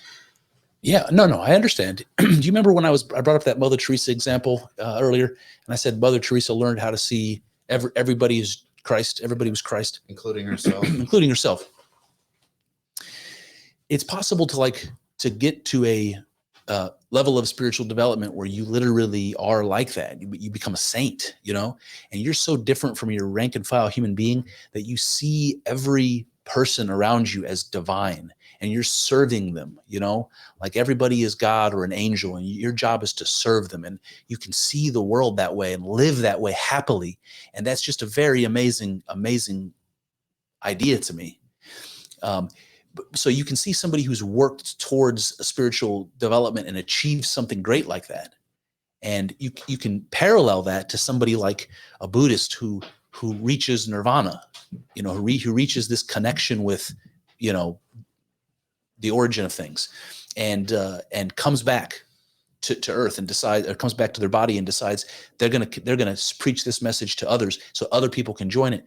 We have this idea of a peak spiritual experience, a unity with God. And even theosis in the Orthodox perspective seems to be something like that. And that is what I experienced in mystical experience. That's the best parallel. And I'm still learning about this, so I don't know it all, but that's the best parallel that I can imagine when people say they have this peak spiritual experience where they were drawn near to God, or had a unity with God, or saw the face of God, and they, their countenance had to fall to the ground. That's what I had. I had an experience like that. Sure. And so if religious practice builds up to that, becoming one with God experience, somebody who's religious and says, you can't become one with God, there isn't such a thing. Like, that's the kind of resistance I feel like I'm getting from you. Do you think it's possible that you could become one with God through spiritual practice?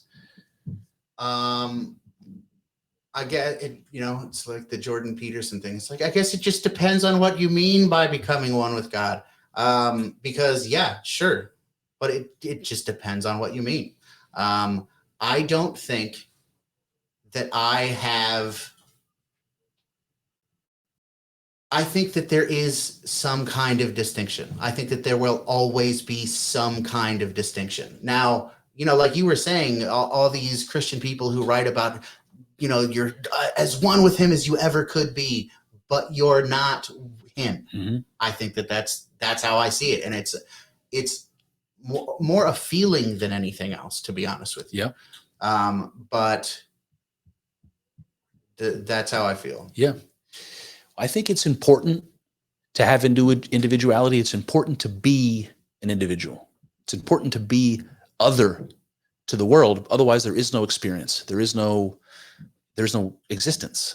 We have to be other. So you can't get rid of it. But that ego death experience that people talk about, that's something like the otherness going away, and you become, all those divisions fall away, and you realize, oh, I've been one this whole time. And I go ahead. No, I was just going to say, I have some kind of issue with that too, because I've had psychedelic experience. I've had those kind of experiences, and I don't know if it's like my current way of thinking, like coloring those experiences from the past, which, those experiences from the past are hard to remember too. So, yeah. They kind of get a little hazy, but I definitely remember feeling like, some level of my individuality was not as important as I was making it all the time. But I do, like I said, looking in hindsight, I do feel like there was still a clear me, though, Yeah. The boundaries were like a little fuzzier than normal, but I was still, even if I wasn't seeing things through my eyes, because I was not seeing things like this desk, you know what I mean? Yeah. I was still perceiving things as me in some way, So No, I agree. I believe that. Yeah, I agree with that.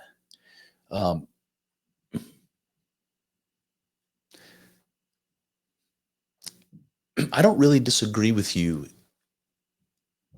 I think that where you and I differ here has to do with, I want to say semantics. It has to do with the way that I understand these ideas, the way that you do, the way that we're using the same words, but we're not always talking about exactly the same thing. Like when I say I am God and one with God, I don't mean that God, the Father, in a religious sense doesn't exist. I don't mean that. No, I don't think that's what you mean. I mean something like, if all of the boundaries came down between me and God, that what would be revealed is that we are not distinct things. We're one thing. That doesn't mean the boundaries don't exist and they don't serve a purpose. I think that's probably very true. That make me seem other than God, that create that cleavage in the amoeba. I'm looking across the dissociative boundary to see God as other, just like I look across the associative boundary to see you as other. But if all of this construction fell away, that the truth would be there is no distance between us. There is no distance between us and God, or between you and I. I think that's true. And I I'm saying I think it's true, but what I mean is I experienced that. So I do think it's true, but it's more than that. I know it's true. And that's why I sound so confident. And maybe an experience is an experience, and I shouldn't put so much confidence in it. It shouldn't make me so confident, but it does. And I don't know. I can't defend it. You ever had an experience that led you astray? I've had a not a psychedelic experience. I'm talking about an experience. Sure, of course, yeah. So even the psychedelic experience, even that I've gone down paths of trying to interpret and understand it that I knew were wrong. Not right away, but once I got far enough down that path, I'm like, this is. It starts to feel like I'm diverging from that truth. I could feel it. I'm like, this is. And that's how I navigate when I do my solo podcasts and things. Mm-hmm. That's how I navigate what I think is important for when I'm reading books. Like what catches my ear is what resonates with that feeling. It's what resonates with that feeling. It's like, this is something close to right. And I don't know exactly what that means. Yeah, I can appreciate like utilizing your own intuition in a scenario like that. I definitely know what you mean. But I also wonder, is it possible that a person just ends up, like developing an ideology that is only the things that they want to think? Yes, that's possible. Because I've said many times that I'm naive in lots of ways, and I struggle with it. But at least I know it about myself, and I like to think that everybody is more or less like me, and so the experiences I've had are more or less like what's possible for other people. But I do think it's possible. I don't want to write this off, that somebody could have an powerful experience like what we're talking about, and come away with the very wrong interpretations because of their personality. Because they're selfish, because they, selfish has a lot to do with it. Yep. Because love, that's at the heart of Christianity and at the heart of psychedelic experience. It's all about sacrifice. Love is entirely about sacrifice. And some people are incapable of that, And that has something to do with your giving that you brought up, by the way. Just intentionally sacrificing, just because it's important. True.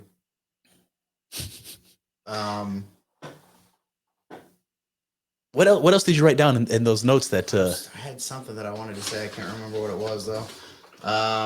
So another thing that I have like some kind of, there's like more ambiguity in psychedelics. And it has to be reality. Everything, and there are boundaries. Yeah. There is no such thing as right and wrong. Well, we kind of talked about this already, but we've talked about it, and I mean, it's just like that is still something that I can't reconcile with psychedelic spirituality. So when we talked about this the last time, what I told you was that recognizing that you're identical with everybody else in the most fundamental way, in the most important way, like at the level of our soul, we're identical. Let's just say that when you come to that realization, you do then treat others how you'd want to be treated. You do turn the other cheek. You do wash the feet of your disciples, right? You learn how to love people the way Jesus says you should, because in the recognition that this is a Shakespeare quote. Remember when Tybalt says to Mercutio, he says, the reason I have to love thee, but he won't tell him why. What it is. Yeah. That's what always comes to my head here. It's like, the reason I have to love you, even a stranger, even a homeless person, even someone who's just attacked me, the reason I have to love you is because you are me. And I think that's what Jesus wanted us to know. I have almost no doubt about it. That's what he means. Love your neighbor as yourself. And so that's where the morality comes from. The morality comes from the oneness, and it comes from exactly that statement. Do unto others. And that's what Immanuel Kant said, 2,000 years later or whatever. He said, treat everybody as if your actions are a categorical imperative. So you act as though your action should be a universal rule of behavior. Mm-hmm. It's the same thing. Okay. So how does that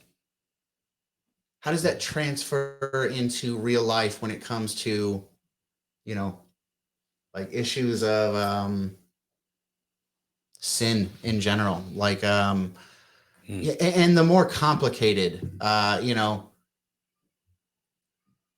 if somebody is attacking me, should I let them? No. Now, this is interesting. I think I learned this as a parent. I didn't learn this before.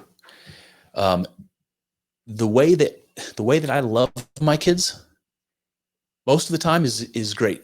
Most of the time, it's good for both of us, and it's pleasant. You know, the way that I love my kids is to support them and to just be in awe of them and to smile and be kind to them and provide for them, and that's great. But there are times when to love my kid means to spank their ass. To love my kid means to put them in timeout. To love my kid means to make them cry. Stefan Molyneux is very upset with you right now. Well, he can fuck directly off. Yeah. No, I do have a soft spot for Stefan, but he's, you know. He basically has fucked directly off. No. Where's Stefan Molyneux? I'm sorry, go ahead. Well, no, it's just like, so I was talking to my brother the other day, and I was trying to be encouraging to him and, you know, about like what he should be doing with his life. And it's hard to have that conversation with anybody because it sounds judgmental, just immediately sounds judgmental. I presume to give you advice about what's best for you, but I want to be helpful. I want to give him that advice. And I pissed him off. And he, like, you know, like the conversation ended quickly. And after that, and he wasn't happy with me, but that was me loving him. You know, I totally know what you're talking about. If somebody you love and care about is hurting themselves, it's not an act of love to let them continue to do that. So I totally agree with you. And if somebody's attacking you, there is no difference between that and them hurting themselves. It's like they're attacking you. You are them. They're attacking themselves. You shouldn't let them attack themselves. You know, it's like, that is a weird like logic way. I mean, I get it, but I don't know, man. So look, a physical attack is not like that. That's pretty cut and dry, you know, like murder, you know, I get it. Yeah. And that is like that I do really, I think that if you murder somebody, like Crime and Punishment, which I started reading again recently, that is bad for you. Killing someone is bad. Oh, you should. It's fucking great. Yeah. Killing someone's bad for you. It damages you. It doesn't just kill the person. So I agree with you on that. But what about like, you know, everyone's favorite topic, including ours, like transgender shit? Yeah. Like, what about a person who is like, you could argue that these fucking creeps who are pushing for children to be trans are taking your position. You really could. Explain it.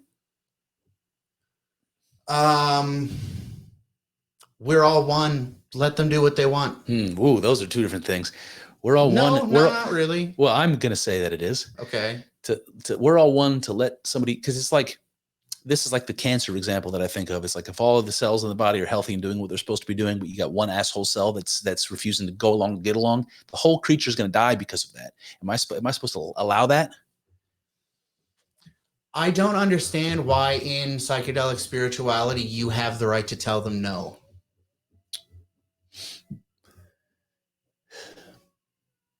Well, I don't think I have the right to tell them no if they're adults. My issue with transgenderism has to do with children. So, you know, I guess that's that. Okay, so what about an adult transgender person who is advocating for transgenderism? Mm-hmm.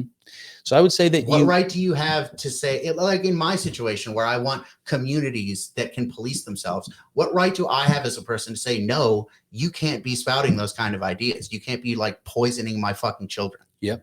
So if you think that, this is kind of subjective, I guess, but if you think to love that person means to show them the error of their ways, which is true in a lot of cases, then you have a responsibility to try to do that. But you have to do it in love, you know? Mm-hmm. So as long as it's not forced or violent, I think you have a responsibility to love them out of it. You know, and they said that same thing about homosexuality, you know, like pray the gay away and all that sort of stuff. I think there's more validity to that than people want you to believe. Mm. I think that,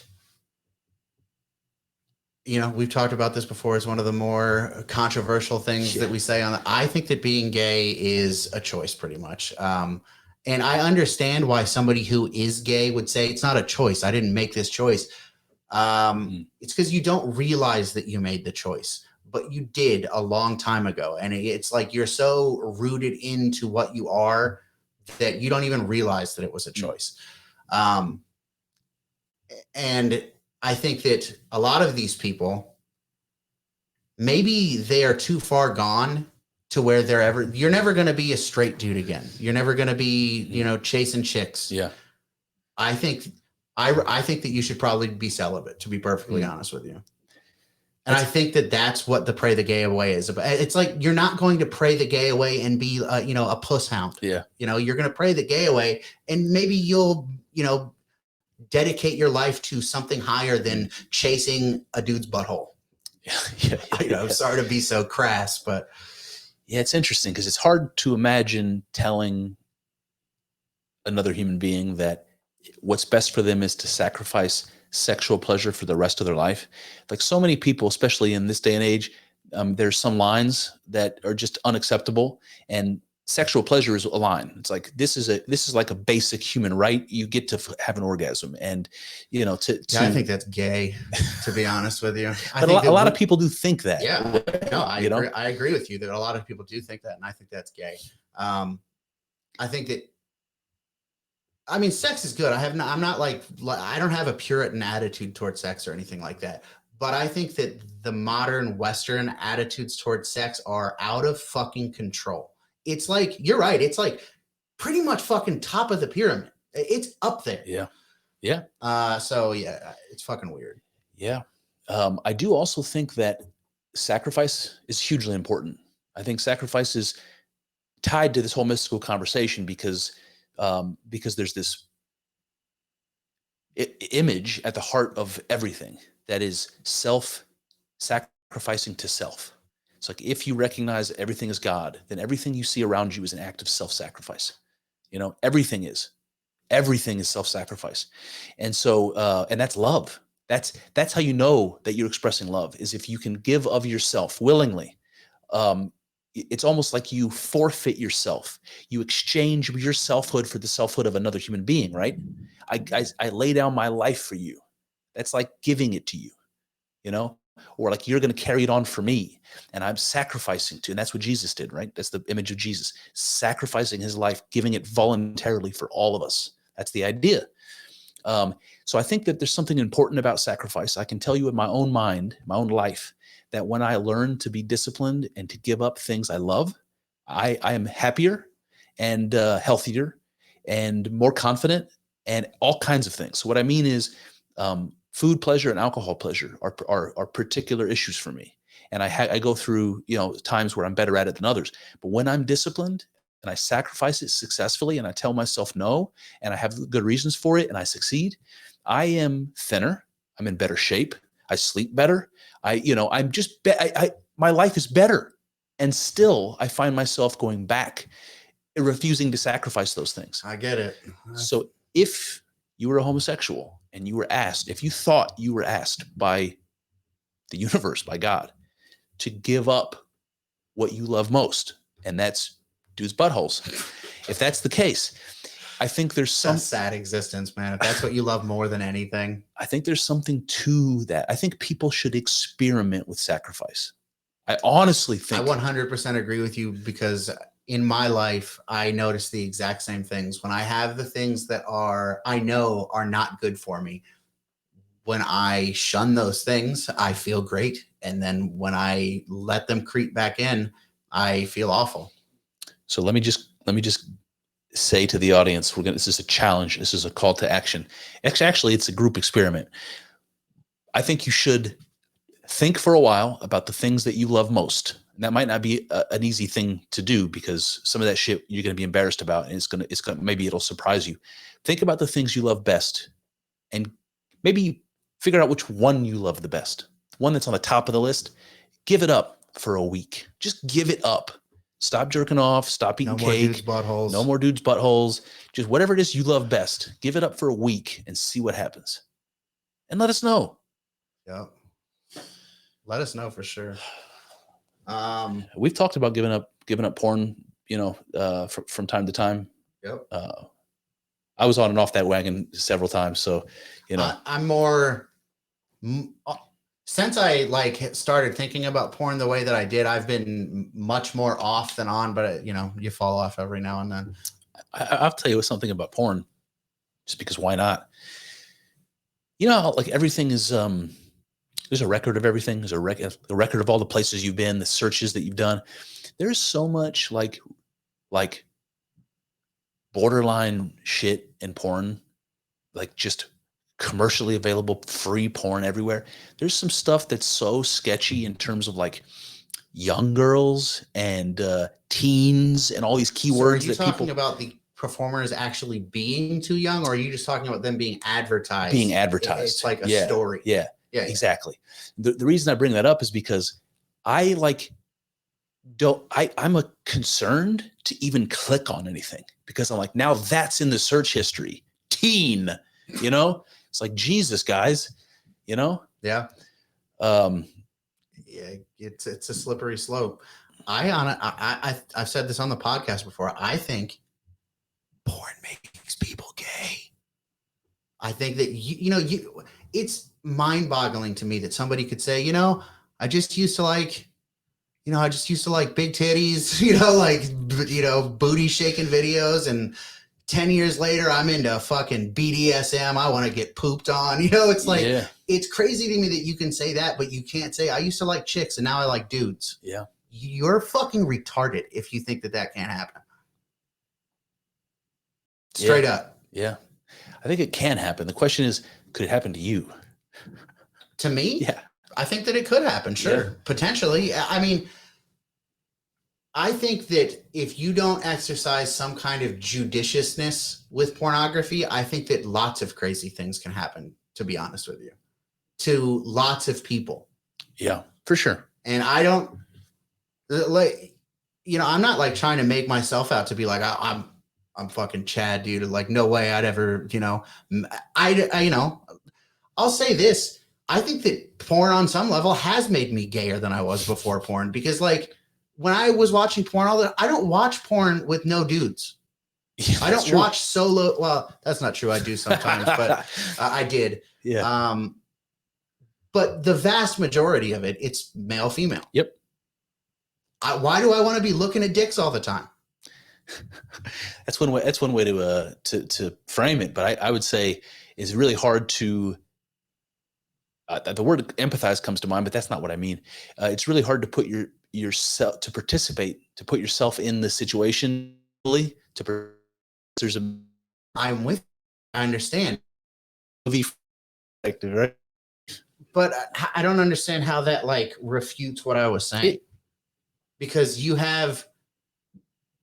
when you first started watching porn, you could watch a girl playing with her boobs and it's enough. You betcha. 100%. Okay. So eventually you get to a point where you're like, I don't know, I need a little bit more. Yeah. And then what happens? You bring the dick in. And that's the first step down the slippery slope to being gay. I'm joking, but I'm kind of serious. Oh man. I think that's I think that they should do some psychological studies on that. I really do. It's interesting. So somebody on Twitter told me that there's a big difference to their mind when I say I am God versus when I say all is God. What do you think of that?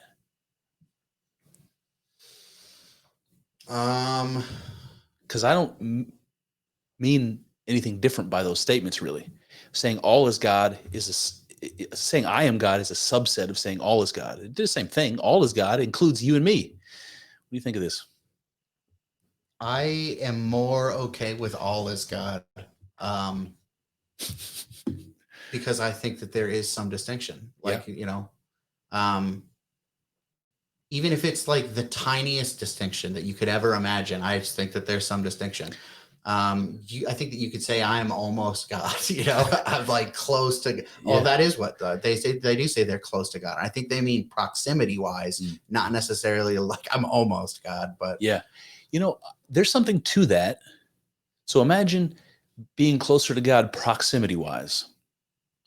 Imagine what that means is that there are fewer of those boundaries between us.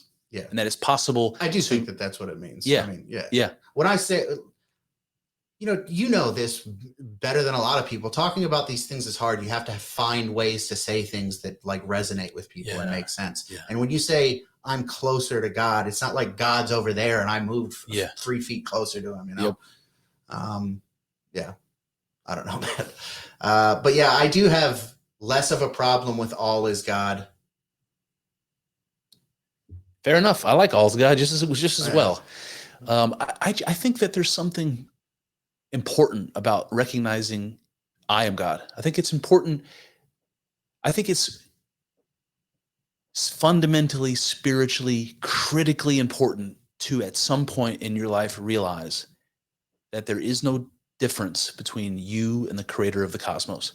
Even if you only have a moment where you feel that way, I think everybody should have that. But that's not what seems to be true to me. I mean, I think that whatever that experience is that someone gets, you should have that experience, but I don't think conceptualizing that as there is no difference between me and the creator. And I think that's actually something that I have on here. The creator and creator, or the creator and created. Oh, so one thing that you said in that David Patrick Harry episode, you said that creator and creation seem like opposites. They do not seem like opposites to me. Really? Creator is the opposite of destroyer. Creation is the opposite of destruction. Well, let's use different words then. People think of God as transcendent, meaning outside of creation. Mm-hmm. So that's what I mean by opposite. Creation is something, God is not. Okay. I can see. Wait a minute. Creation is something physical, something material. God is not. So how is that though? Like if you say that creation is something physical and God is not, but we're all made of God. Mm-hmm. How does that happen? What it means is that what we mean by the physical is what we mean in normal parlance about physical isn't real. So I believe God is transcendent, like above and outside of the cosmos. And I believe God is immanent, which means in the cosmos or as the cosmos or both. I believe both are true. Mm-hmm. And Christians don't like that, usually. Yeah. I consider myself a Christian, and I'll say that that's pretty much what I believe too. Well, I think that's all you need. I think that's fine then. Yeah. It's like God is transcendent and immanent. And here's my argument about it is, and I said this either on the David Patrick Harry one or the one that's coming out this week on Wednesday, that people, your eyebrows went up like you had something to say, and I just make weird facial expressions. People when they try to describe God, they'll say that God is the most perfect being. So things like that. They'll say you said that in the last the most episode. Perfect being imaginable. Yeah. And so the argument I make is to be perfect means to be complete, means to not be lacking anything. And a God that's only transcendent is lacking immanence, right? A God that's only creator is lacking creation. And we have a choice. We can say, okay, then God is transcendent and this is something else. Or we can say that God is both simultaneously. Then you have a paradox, which comes up in mystical experience. Whenever the paradox come up, I think I'm onto something. So there's that.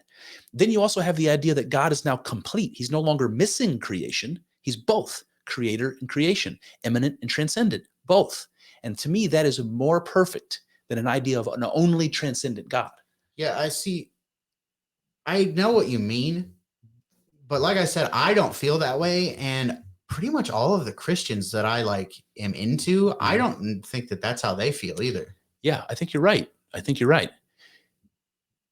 wrong, but I think you're right. I don't think many Christians like this. A lot more Buddhists and Hindus have no problem thinking along these lines. It's very Hindu what I just said. This whole idea of God being transcendent and immanent in Hinduism, they call that Brahman and Atman. They have words for that, and they don't have a problem understanding them to be one. And, the otherness, the divisions that make us feel like we're not one with God, those are what allow us free will. Those are what allow us to act and to be individuals and to have free will and to express ourselves and to be creative the way that we are. Without them, none of that's possible. Being isn't possible. The trials and tribulations of life aren't possible. And so morality isn't possible. You know what I mean? You need the separation between God and man so that there can be being. And there is no morality, there is no heaven and hell, there is no nothing unless you have the separation. And at the same time, you have to understand that the separation is an illusion, and all of this is not real in the way that you think it is. And you don't have anything to compare it to, and you're like, what do you mean not real? And then you have an experience that is realer than real. That's the mystical experience. Then you're like, oh, okay. So real doesn't, there's levels of real, What is the need for the distinction? Everything I just said, I understand that, but for God, what is the need for the distinction? Good question. In order to have being, in order for God to also be immanent. So is that just something that what God wanted? I think that there are people who say that God has appetites or God gets pleasure from experience. And I think that's anthropomorphic. I'm not sure I 100% agree that God wants that. I think it's what God is. I think God is infinite. And so God is continuously expressing itself in new and novel ways, in transforming. So God just continues. God is and continues and is always transforming. And that's just what God is. I don't know if saying that's what God wants is true. I don't know. Maybe it is, but I don't know. I don't have any feeling about that one way or the other. What do you think of that? I don't know. Just like, yeah, because if God does have wants, you remember the thing from the Jim Bob Ryan episode where Jim Bob was really dialing in on does God have needs? Because Ryan said that God didn't have needs. Yeah. And he, like he did with a lot of things, he painted Ryan into a corner. Yeah. But that I do think that there's something to that, like the wants and the needs, and like, so there is a difference between your explanation that is what God is. I guess gets around that. But I don't know. It's like, gotta think about it. Well, I don't know. It's like I say God is infinite or eternal. And the question is, that means there's going to be more of God constantly. There's going to be new experiences. There's going to be new creation. There's going to be changes. But what it doesn't explain is it directed? Like, does God move in a certain direction? Right? A deist now, bro. You turned into Thomas Jefferson on me. Yeah, I don't know. I kind of moves, but does it move in a guided direction? I don't know. Yeah, I don't know. I think so, but in that psychedelic spirituality sense, I don't see. People will say that God moves through us, and I think that's true. I think it's more true than people who say God moves through us believe it is. What does it mean for God to move through God? Well, God, you could just say then God is. Yeah, you could just say God is moving. Yeah, God is moving. But you wouldn't say that. Well, without otherness, there is no motion. Even motion isn't possible. And I talked about morality and being impossible, but even motion is impossible. Because if all is God, there is no point A and point B. You can't move anywhere. You're in God. That's what the unity is like. That's what the mystical revelation is like, being in that unity. There is no time in that unity. There is no change in that unity. There is no space in that unity. There is no being in that unity. That you need a division within that unity in order for you to have being, in order for you to have anything. And I think God acts within itself through us. So if all of the divisions, if all of the barriers that were up went away, would God exist? Only God. Yes. It would just be the unity. Yes. And that's God the Father that you would say.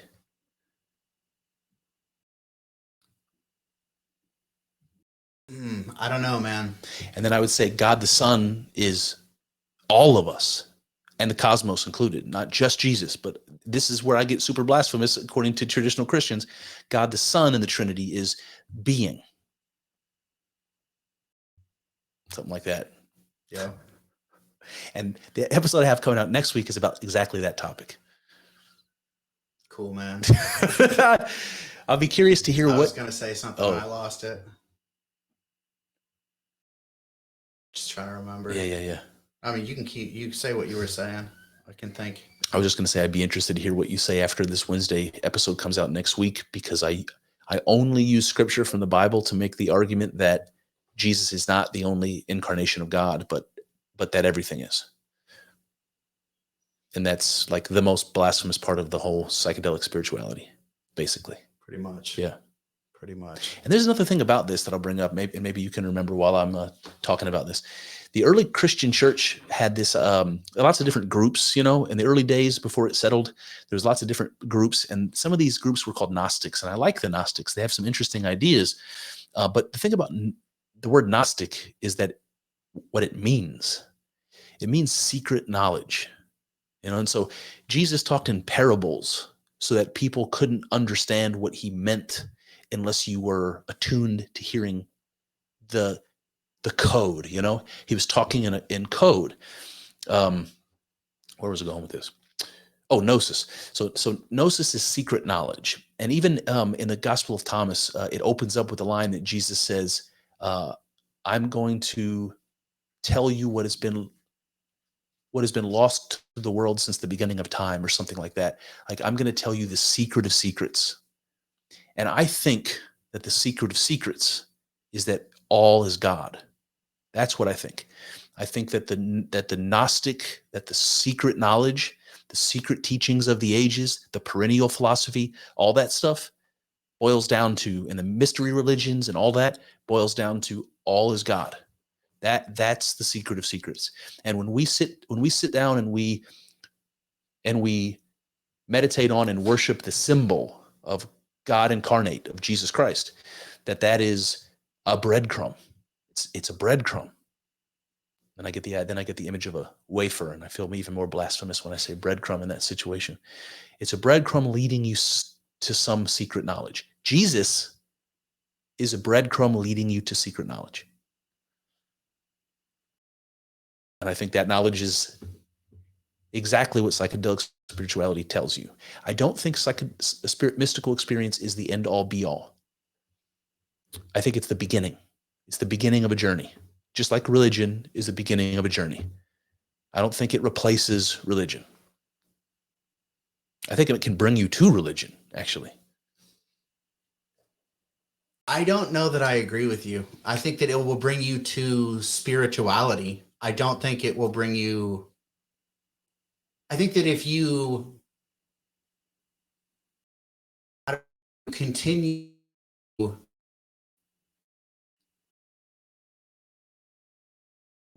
here, I think that if you lean on the psychedelics continually, I think that eventually you are going to run into some sort of like some kind of conflict that will not allow you to be part of at least a strict religion. What do you mean? I think that your ideas with lots of kinds of Christianity are not compatible. Do you see what you see what I'm saying? I can see why people would say that, but I would disagree with every one of them. Yeah. And I would argue with them, like I did with you today, why I think that. Like I wouldn't have any problem myself belonging to a Christian church and participating in the rituals and being totally on board.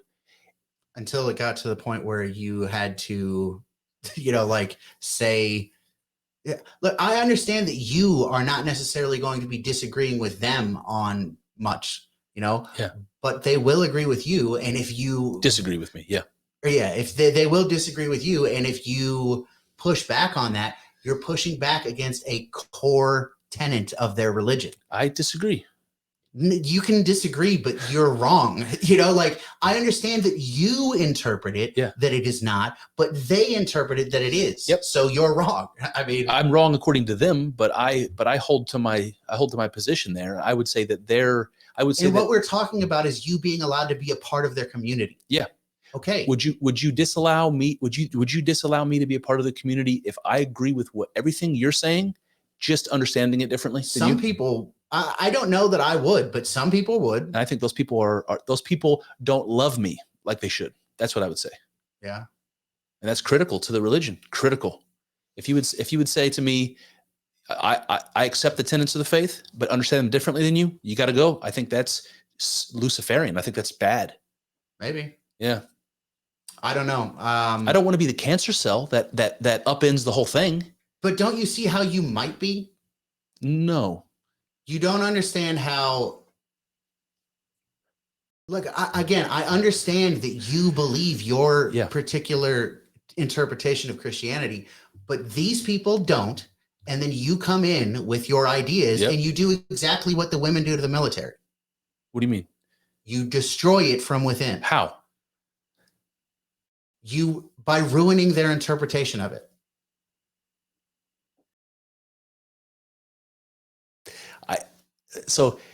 I think you don't understand how ideas shifting in a closed system. You don't understand how changing those ideas destroys that thing. If it changed the core of it, yes. I don't see myself as doing that. I understand that you don't see yourself as doing that. Yeah. I understand that. Yeah. Okay. So see, I don't understand what you're hung up on. I guess the question is whether I should be allowed in the community. And I'm trying to ask myself whether I am a dangerous element, a disruptive element in that situation. I don't think so. Now, if somebody asked me, what do you think the Trinity means? Or what do you think? And I tell them, and it's not exactly the same understanding as the typical Christian understanding. First of all, I don't know who's right exactly. And so am I leading somebody astray? Maybe. Am I correcting it? Maybe. I don't know which is the case.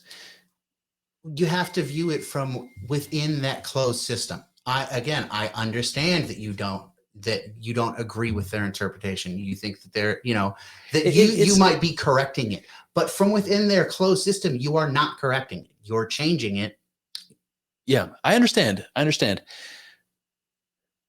don't think that in that situation, I would be trying to change somebody's mind. I would only be telling them what I think my interpretation is. I don't think that's wrong or should be like disallowed.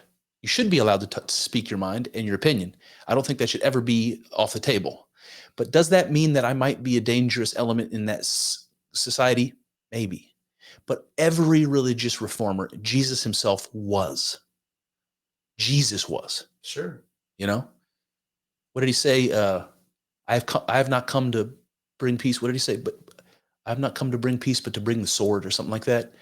Yeah, it's just, that's something to consider also. What? That religious reformers are always disturbers of the peace. That teachers of philosophy are always disturbers of the peace. Always, Not always. New ideas are always. Well, I don't know, man. I think that a lot of, if you're not disturbing the peace, you're probably kind of boring, Yeah. You're not doing much. All right, man. Well, that's 2 hours, but I just want to say from my perspective that I do not see myself as believing anything contrary to the Christian message, but I am critical in some ways, and I don't know if it's fair, but I am critical in some ways about what the Christian church has become. And I didn't exactly understand this until you introduced me to Orthodoxy. And I will say, having delved into it a little bit, I think Orthodoxy is different than all of the rest of Christianity. I think it has something to offer that I hadn't considered, and I wouldn't have if you hadn't brought it to my attention. Maybe it would have popped up eventually because of the stuff I like. It probably wouldn't have, though, man. Orthodoxy is not it doesn't have like a big presence in the, like the zeitgeist of the West. It's just like something that gets looked over. I feel like Orthodox Christians are almost like Amish people. I agree. Like they're there, but they're not like there. They're not noticed. Yeah. If you're one of those people that, like Kyle and I, that grew up in an evangelical or Protestant church, and if you've never been to a Catholic service, or you've never been to an Orthodox service, you might want to check it out, because there's something to be offered there that is not familiar to us. It has to do with ritual, and it has to do with community, and it has to do with some kind of participation in a mystical oneness, because being in a church is being the body of a church is something like that. Like, anyway, I just think it's worth exploring. And I also think it's worth exploring what we said earlier, which is experimenting with sacrifice. So take that with you for your homework. Remember to like and subscribe and ding the bells and all that shit. That stuff. Peace. We love you. Anything else, Kyle? I don't know. Did you ever remember that last thing? I'm still trying, because I feel like it was a zinger, but all right, we're good. All right. See you guys. Well.